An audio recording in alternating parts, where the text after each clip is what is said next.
Welcome back to Road Gang Radio. Join Jimmy Mack and Lindsay Lawler's Gang of the Airwaves by subscribing to Radio Nemo on YouTube. We celebrate all kinds. Make it official. After all, if you're listening, you're already in the gang. The Road Gang. Subscribe and hit that like button on all platforms because we highly appreciate it and we kind of like it and need it. We like it, we need it, but we also like this particular Thursday. Of course, it means Dat Guy. It means our friends from Canada joining us for Canada Calling. It means our friends at OIDA joining us for Washington Trucking Week. It's a rack, packed, and stack day as we go about the business of helping you make a living. Our good friend Gina Harrison gives a big shout out to Courtney and says, I'll see you soon. Our good friend Tin Ring, by the way, Tin Ring says good morning to everyone out there. And Bruce Almighty says it's 28 degrees in Clovis, New Mexico, with about 2 inches of snow on the ground. Dean Croke is over at Dice Arts. He is getting ready to make the drive over to the driver's lounge. He will see Courtney today. I am jealous and envious that he will get one more day than I do over at the driver's lounge, but he and I will be doing a live broadcast from Saturday morning, talking to a lot of drivers. He and I will be shooting the breeze, and we'll actually have Madison with a T, unless Dre wants to come in for the weekend and just hang out. But I won't be here, so I don't know what that's not fun. Dean, we're living here in Allentown, and they're closing all the factories down, but it turns out that e-commerce may have saved the day. Would you care to unpack this amazing story? Yeah, it's fascinating. When I go down to Mid-America every year and catch up with you, and on the way down, I always make a point of driving down 78, and every year it seems to get bigger and bigger, and I always say to myself, why are all these warehouses in Pennsylvania? And of course, what you don't see from the road is it's a massive intermodal hub, and a lot of those trains that come from Los Angeles that connect with those imports from Asia that we talk about so much, they end up in Allentown and places like Mechanicsburg. And so you say, why is that? Well, it's a massive warehouse freight market, what we call a freight market, where they warehouse e-commerce. So there's a direct connection to Asia, in particular China, to Allentown, Harrisburg freight markets. So why is it? Well, you've got 50% of the US population within a day's drive of that particular location, and you've got some really good interstates to get there. So the geography is a really big part of it. There's a fair bit of land there, and in the last few years, in particular since the pandemic, you've had an explosion of warehouse development. So as you drive down 78, there is nothing but warehouse after warehouse after warehouse, and of course that's the new theme that when you go back and re-listen to Billy Joel's Allentown, he was talking about a different era, but the new era is more about warehouses and pallet racks and robots I think about it. What reminds me is when I hear the thud of a box being thrown on my veranda at 4 a.m. in the morning. It's an e-commerce delivery from Amazon. And I always say to myself, who is up at 4 a.m. delivering my package that I ordered yesterday, and how did it get here? Well, if you connect the dots, a lot of our e-commerce deliveries will come from warehouse markets like Allentown. It's a 300-mile drive. There's a truck driver that's driven overnight to deliver that particular item to a distribution warehouse not far from where I live, and then there's someone, could be a gig worker with their own personal vehicle or someone with a light commercial vehicle that's out and about on a delivery route delivering those urgent 4 a.m. deliveries, the 4 to 8 window that you tick on that box. So it's a seamless supply chain that works because of the geography, the highway network, but largely our insatiable need to have things delivered immediately. But it's a very different era than the one that Billy Joel wrote about, way back when, that sort of was in that Rust Belt era that you would know more about. And I'd love to get Dave Nemo's take on the Allentown song from Billy Joel with his musical background. But I'm always struck by that when I drive through that era, because I always sort of sing to myself the song by Billy Joel about Allentown. It's sort of one of those things that sticks in my mind. And I was finally able to get my head around what would he write about today about Allentown, knowing what that place is all about now. It's interesting too because you walked into a buzzsaw on this one. I know I sometimes pretend to know a lot about a lot of stuff, when in fact I know a little bit about a lot of stuff. But I know a lot about Billy Joel, and that album that Allentown comes out in is called The Nylon Curtain. And Right. up until that point, he had made the move with Glass Houses to get to a much more wider reach, because the first like 5, 6, 7 albums he released were very New York, and he had a lot of fans and a big following. But he becomes really national with Glass Houses. Nylon Curtain is a real change and departure, and it's actually a really good time portal too, because Allentown, at the time he wrote the song, was America held on for dear life in the 70s, trying to maintain its manufacturing edge, or at least what at the time was considered, the kind of backbone of the Pittsburgh sort of mentality of the country, where people looked to places like Pittsburgh as like the center of what the economy was. Although, ironically, Pittsburgh makes the same sort of transition that Allentown does. It becomes a real big high-tech sector. But the problem is that the one thing that we've gotten better at in this country is understanding the difference between destruction and disruption. And at the time, what seemed like the destruction of massive amounts of manufacturing jobs in America, and it did have a heavy toll because we hadn't figured out how to help people make the transition through, benefits and all that kind of stuff, that what is going on in that song is Billy Joel, and it really does have a connection to Dave, because Billy Joel makes the connection to all of those people. We also forget that the manufacturing sector in the United States was also destroyed by the Vietnam War for two reasons. One, they ramped up production and manufacturing during that war to ungodly amounts, which of course caused the inflation rise. But then when the war suddenly ended and everybody lost their taste for the draft, for a large military component, a large standing army, at that point, all those manufacturing centers began to shut down in a hurry, and many of them had already fallen into disrepair. So there was a real hollowed out part of the country. And Billy Joel later on writes a song called Running on Ice, where he talks about, I get no traction because I'm running on ice. It's taking me twice as long, when the great acceleration of the American economy, which actually happens then. Sorry, I get into the weeds. I love that song because it is such a snapshot of where America was, but it's not a permanent condition, except for the fact that that kind of disruptive change is part of our permanent condition. They always say that our jobs are all going away tomorrow. What they never tell you is that, oh, by the way, a whole bunch of new jobs got created. Go get them.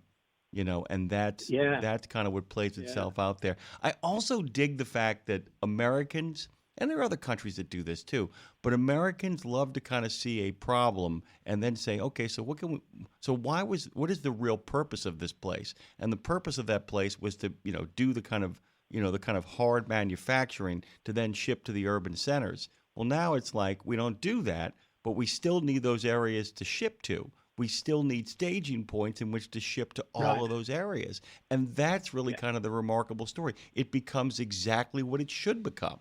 And that's kind of great. And you talk about new jobs emerging. Some of the trends we see in data is you see more day cabs, more short-haul day cabs doing line runs at night. And they're different jobs. Drivers are home more often because you've got a different generation of drivers that doesn't want to be at home. You've got warehouses closer to urban populations because they can do same-day, next-day deliveries. So the pandemic drove people to build warehouses much closer to urban populations because of the need to get e-commerce deliveries to people faster because they weren't going out to buy things. So we've now got this permanent infrastructure built all around populations, and it's changed the nature. Because of all of the regulations that are changing around, drug testing and CDL licensing and everything that's going on around us. I was talking to an insurance company the other day, and they're seeing a big rise in people buying cargo vans and sprinter vans that don't require CDLs, but they're still moving freight in this final mile e-commerce space. So there's a massive growth in people moving freight where they don't need a CDL license. So it's like water always finds the path of least resistance, and it's amazing to see new jobs popping up in markets where the freight is. It's like smart capacity. People are popping up moving freight where there's demand, where we would have normally had an 18-wheeler moving this freight, to a warehouse.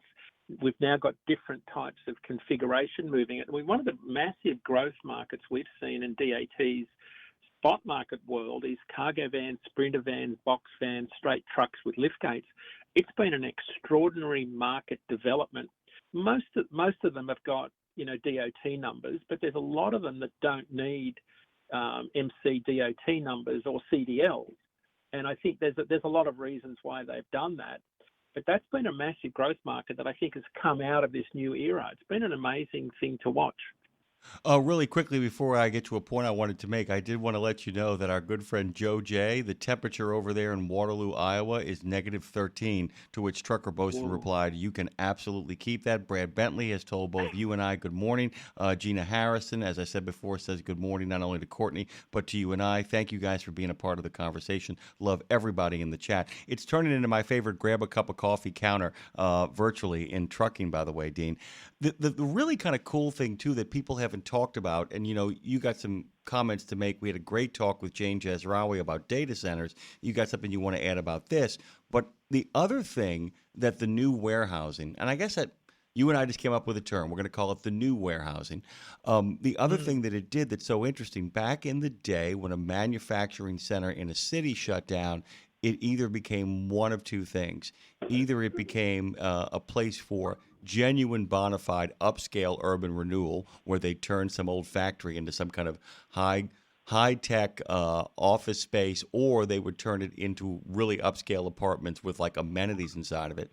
But the pandemic changed the thinking there too. Crete Carrier was part of this. General Nicholson with Kroger was part of this whole thing, where it's like, hey, if we want to make sure we have plenty of toilet paper, all right, bear with me here. So a lot of grocery stores shrunk the size of their warehouses because they depended upon that last-minute delivery. But when you run out of stuff, you want to make sure that you have more stuff. And since the warehouses at grocery stores had gotten smaller, a lot of old buildings inside cities were purchased so that they could do a quick delivery to restock the shelves in many cases and on many occasions. And that, in fact, has actually allowed people who need those kind of jobs to require them building low-income or moderately income housing inside of cities, which may be a move towards that, that once again, trucking and shipping saved the day, has led to a certain level of urban renewal over there. But I know Jane and I talked about data centers. There's something about data centers that's, despite some of the controversies around it, that's really good for the economy in regards to a boost and a bump out the gate. Can you talk about that a little bit? Yeah, we've seen a massive surge. It's been going for a couple of years. You see it out on the highways and the interstates with all the overdimensional loads and the massive amount of pallet racking and generators that are moving and prefab concrete. So we've seen a lot of flatbed demand. In fact, I would argue that absent data center construction driven by AI, as the example we talked about with Courtney and that infographic we built that everyone will see shortly, we would have a much worse freight market. I would say to everybody that AI and data center construction in the last year has really helped prop up the truckload freight market because things would be much worse. But they're in remote areas, and we've seen a massive surge in data center construction in remote freight areas. When I look at the top 18 freight areas where data centers are being built, and anybody can Google and search where they are, the amount of freight that's going into those areas is about 20% higher than the national average, which is up about 2%. So there's a massive surge of volume into these areas, and that's drawing a really big demand for construction workers and temporary populations. And this is sort of gets to this question about that I think leads to the point we made about Billy Joel and what happens in Allentown. Well, what happens after these warehouses are built? Because these things run on computers. There's no need now for other services after that because they're pretty low-tech, they're high-tech operations, but they don't require a lot of people once they're up and running. So I wonder about what happens after that. I wonder that the populations that get built around the construction phase, do they become ghost towns afterwards? That's sort of, I'm trying to think forward because they're now talking about data centers in space. One of the big problems with data centers is power. and now they're trying to figure out how do we harness power and how do we get closer to the sun. Like, this is really fascinating stuff when you hear the CEO of Google talking about building data centers in space, because they're really concerned about the energy consumption that data centers on land require. So this is a fascinating world we live in, because AI, when you look at this infographic that I just described, that around Reefs Across America, that takes, a nanosecond to build, the amount of computing power that takes data center construction. But what is it? It's that infographic that we built. There's a graphic artist, or maybe half a dozen, that would have had jobs to do that, a decade ago. So we're seeing a massive disruption to the workforce and people's jobs being disrupted. We're in an era that's really unprecedented, and I don't think any of us know where this lands, other than life as we know it is sort of changing before our very eyes. We have to all be very quick to adapt. I think the speed in being able to adapt is one of the things that everybody's really, really cognizant of. I'm doing it. I mean, I'm learning and studying AI as much as I can every single day, learning about how it works. That's part of the reason we built the Reefs Across America infographic. We're testing out how does it work and how can we get better about communicating. So, Jimmy Mac, I just think, data center construction, we're all involved in it. We're all hauling it. We're all making money off it. The rates are great. Has anything to do with a data center. But what happens after that? Once it's built, there's no people there to haul food to. You don't need food to, run a data center. It's all computers and racks. There's a few people to service it. But it's a very different animal to a massive warehouse where you're picking and packing groceries for an e-commerce facility in Allentown, for example. Would you like the hot take that is incredibly positive and optimistic, or would you like the darkest vision of it? Oh, God, could I have both? Do we have time for both? Yeah, well, okay. I'll give you the dark vision in short form, because there's a lot of people have kind of gone through what the dark vision is. And poor Dre was subjected this morning. I actually was going to do a 2-minute video on my thoughts on all of this stuff, and ended up doing a 9-minute video on it. I don't know where I can post it, because the problem is it's 9 minutes of me ranting about AI. I think in the short term, there's a lot of people nervous on the creative end, and a lot of people nervous on what I would call the light blue collar end, who all have been told that robots and AI are going to replace everything. I think the people that are in real trouble, and they don't even know it, are the people who are, licking their chops, and they can't wait to get rid of all those pesky drivers and all those pesky creatives and get down to the business of just making money. And I think the big disruption is, what I'm learning about AI is it's as good as the prompt. We just had on the first major novel released on this show, first major novel released in collaboration with about 3 or 4 AI platforms. And it's very much the work of an accomplished writer. So this isn't just somebody writing garbage. He wrote a beautiful book about his father. And he tends to believe that AI is a mirror. And what I realized too, and I went on to LinkedIn. Yeah. I went on to LinkedIn, and I got to tell you, I've never understood the term slop as much as I understood it going on to LinkedIn. Yep. And I'm going to say this right now. People who work in our profession, and Dean is not saying this, I'm saying this, ought to be ashamed of themselves for the garbage that they are posting, for the bromides disguised as corporate insight that they are putting up there and thinking the rest of us can't recognize it, for putting stuff into to cartoon generators without any insight. And I did this really cool thing the other day where I was trying to figure out a strategy for a whole bunch of stuff I was working on. You are as good as the prompt that you enter, because of the vast information, but it's only as good as the prompt that you enter. And I think, much like the movie Her, I think that there's going to be a class of people who are professional prompters, and they are going to be people who don't play with AI for a couple of years while they do an old school education. Because I would ask almost any person who says stuff like Orwell or Brave New World or any of those kind of what I call modern tech references to define it for me first, to tell me what that actually means before putting that prompt into the AI, if I'm making any sense here. I do think the data centers are interesting. I don't think the growth will be because of the data center. I think the growth will be in the energy sector to create the energy component to actually build around that. but it can't be. Yeah. But the people who live around it can't live too close because it interferes with quality of life. That's the big thing we're not even discussing. That data centers Yeah. suck up water, they suck up power. Yep. That's what nobody's talking about, that anybody who services that is going to be living far away, which is why open Yeah. space, and this is where we may finally discover what it is that nuclear power and solar panels are really necessary for. Not heating or cooling cities, but in fact maintaining data centers is where I think we're headed. It's really the destination. You have a quote here. It is like the gold rush, by the way. That's a great analogy for it, isn't it? Isn't it? Yeah. But can I just say something? The field of expertise you're talking about is called prompt engineering, and you are 100% correct because it's garbage in, garbage out. The field of expertise is about prompt engineering because you have to get very good at telling a large language model exactly what it is you're trying to do. So one of the things I did with Gemini, which is Google's large language model, is I wrote what they call a gem. And a gem is the prompt, it's the guardrails that you tell it who you are, how you write, how you research, what your guardrails are, what you will and won't accept, and how you want research done. And you've got to constantly refine your gem, G-E-M, a gem. And you can write multiple gems, but you tell it how you think. When it goes away to do the research, it comes back.